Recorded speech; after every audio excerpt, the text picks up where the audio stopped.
Për këtë arsye, ka në hadith të pejgamberit sallallahu alaihi wasallam që ai i cili qëndron dhe jeton me këtë fjalë, dëshmon për këtë fjalë, ai inshallah do të mbrohet dhe nga shirku. Garancë prej anës Allah, mboroje nga shirku është ai i cili e shqipton këtë fjalë, e kupton dhe jeton me ta. Transmeton Abdullah ibn Selami, i cili thot, ishmi duke kalu me pejgamberin sallallahu alaihi wasallam dhe e pon disa njerëz e pyetën pejgamberin Allah dhe i than, ja Rasulallah, cila është vepra më e dashur te Allah? Pejgamberi sallallahu alaihi wasallam u përgjigj dhe tha, me besu Allahun dhe pejgamberin, me shku në xihad në luftë në rrugën e Allahut dhe me kri haxhin e pranuar. Pastaj ndëgjoi pejgamberi Allahut kur ngritën zonat në një lugin prej luginave që kalojshme, që thojshin ashhadu an la ilaha illallah wa anna Muhammadur Rasulullah. Tha pejgamberi sallallahu alaihi wasallam, dhe unë dëshmoj atë që dëshmuan ata, dhe unë dëshmoj që ai i cili e shqipton dhe jeton me ta do të jetë i mbrojtur dhe i ruajtur nga shirku. Do të jetë i fortifikuar, i ruajtur nga shirku. Derisa ka në hadithet pejgamberit Allah, thot pejgamberi sallallahu alaihi wasallam, ai i cili betohet, pra ban be, ndiken tjetër pos Allah. Kjo është shirk. Shirk i vogël është të ban be pasha fëmit, pasha dritë, pasha ketë dhe atë. Ka thonë pejgamberi sallallahu alaihi wasallam, ai i cili betohet dhe thot, pasha Latin dhe Uzën, në atë kohë që e besoshin, tha cili është kefareti me la atë gabim dhe atë shirk të vogël. Ka thonë, le të thot, la ilaha illallah. Ibn Hajar Asqalani dhe dietar të hadithit kanë thonë, pse me thonë la ilaha illallah? Se aje ka njollos fjallën la ilaha illallah, aje ka përli vetën me shirk, pra e ka lidh zemrën me diken që nuk është dasht me lidh vetëm me Allahun. Tha për ata, le ta shqipton këtë fjallë, dhe kjo fjallë inshallah do të jetë prej fjallëve që ja shlien gabimin që e bon. Pra çdo kush i cili betohet ndiken pos Allahun azza wa jall, le ta din se ka bo gjuna të madh. Ka bo gjuna të madh.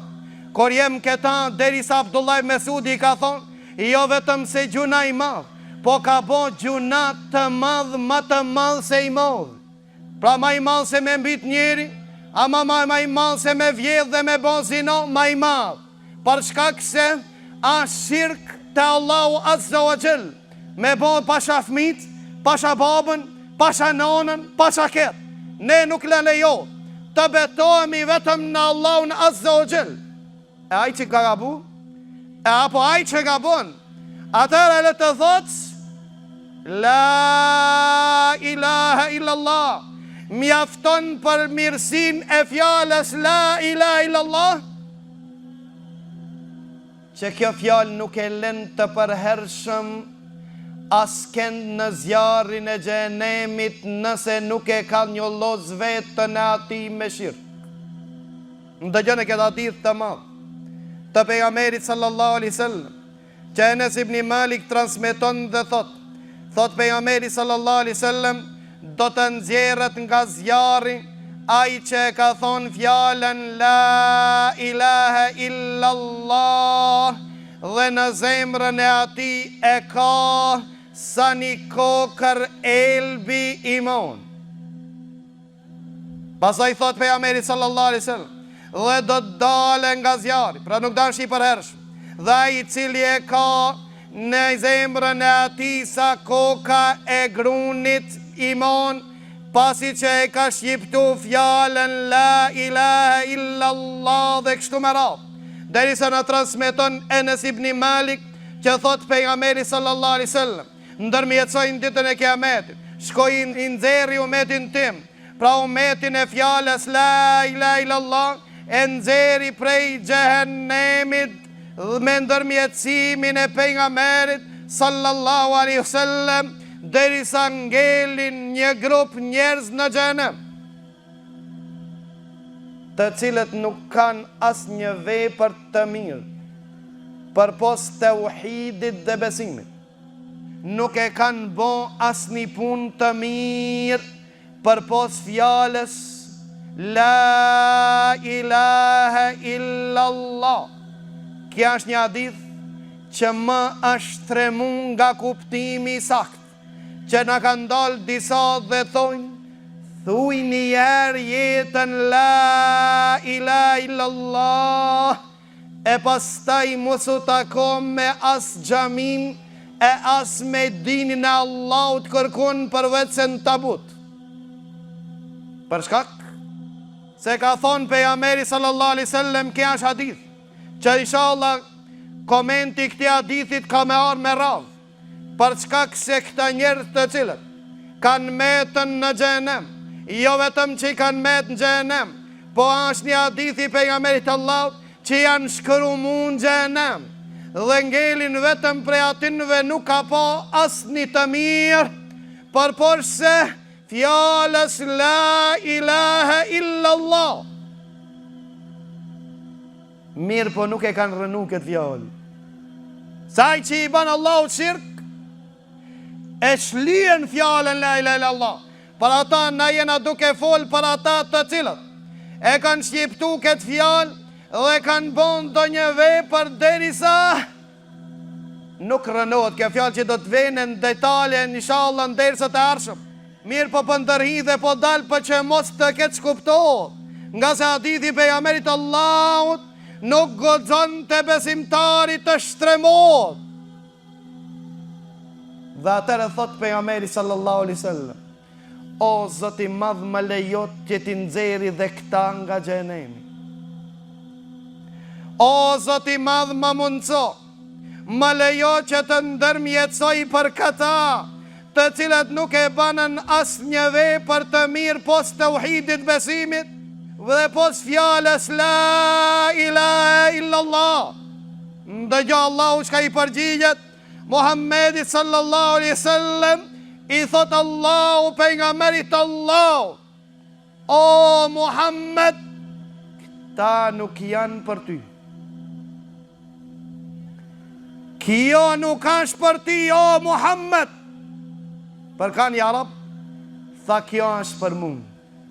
Tha wa izzeti wa gjelali wa rahmeti, tha pasha madhnin tim, pasha krenarin tim edhe pasha rahmetin tim, la edau fin nari ahadan yaqulu la ilaha illallah.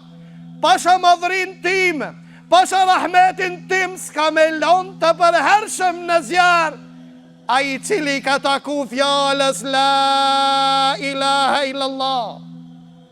Pa thuni alhamdulillah që ne e shqiptua mirë, po në ka met borç dhe i kena met borç kësaj fjale shumë. I kena met borç kësaj fjale drejt të kuptojmë dhe të veprojmë me ta. Transmeton Ebu Nuaimi në librin e ati El Hulje nga Enes ibn Malik, i cili thot, në xhenem takohen dipal njerëz, ndëgjoni me vëmendje. Në xhenem takohen dipal njerëz. Njënja pal që nuk i ka taku fjalës La ilaha illallah dhe qetra pal që i ka taku fjalës La ilaha illallah. Dhe këto kojshit e tire që kanë qenë dunjo, që si kanë taku fjalës La ilaha illallah, i thojnë, qka ju sjolli dobi juve që shkojshni në xhami? Qka ju sjolli dobi juve fjala La ilaha illallah? Ju në xhenem, në xhenem, ju shkromut, na u shkromum. Në këtë transmetim thot hidhrot Allahu azza wa jall dhe thot pasha madhrin ti me jo. Jo ashtu, ata që i kanë taku kësaj fjale s'kan me qenë me juve të shkromuar, dhe Allahu azza wa jall i kap, i merë të gjithata që i kanë taku kësaj fjale dhe i hedh në burimin, në lumin e quajtur Nehrul Haya, në lumin e jetës, të shkruan xhehenem. Kur të hinë këtë lumë, thot pejgamberi sallallahu alaihi wasallam, a keni pa honën kur mirët? Tha ku të kaloje marrja e honës, shkëlqen hona.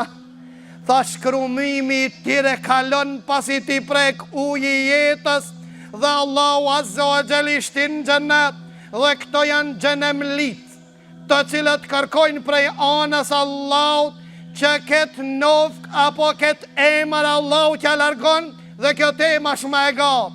Pse këto e merituan, pse dulen dhe shpëtuan, pse shkrumimi tire i kaloi dhe ju largua? Nga fadileti dhe mirësia e fjalës la ilaha illallah